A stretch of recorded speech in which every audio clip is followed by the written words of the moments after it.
Vinicius Oliveira versus Phillips. My official breakdown.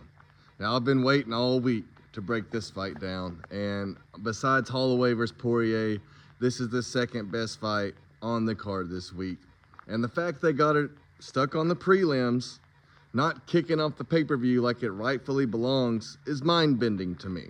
Okay, right here, we got two young studs, all right? Both got similar age, similar reach, similar height, all right? They're tall, rangy strikers, very fun to watch, very dynamic. However, there's a big difference between them, okay? For one, Oliveira, he's come to the UFC and he's taken it by storm. You know, after the Bernardo Sopaj fight, I was like, you know what? That was an amazing KO, possibly KO of the year.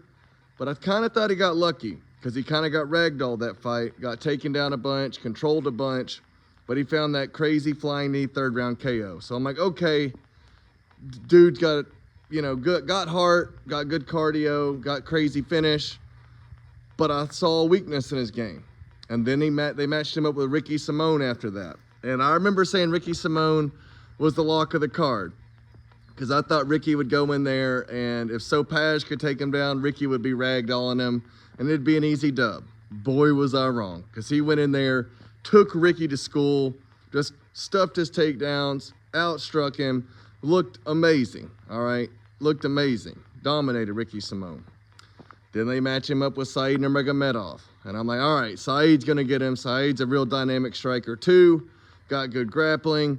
He's going to be in trouble. And Said came out, had an amazing first round against him, but then Oliveira, you know, he just broke him, because that sumbitch just keeps going and can put a pace on you. And he broke Said over the final two rounds and won that one. And so I see this being very similar, because Phillips, although he is an amazing first round fighter, he falls off as the fight goes on. And Oliveira, he gets better and better and better the longer the fight goes. And I think that's the real difference maker. You know, that first round, it's going to be close. Kyler might even win it. But the longer this fight goes, the more Oliveira is going to take over. His cardio is crazy. His killer instinct is crazy. And the dude's just a dog, you know. And I like Kyler. I've usually always pick him, and I've been high on him. But he showed in the Paiva fight, you know, he can look like $1 million round one, and then he just loses it. And even when he's doing great round one, he doesn't get a lot of finishes, okay?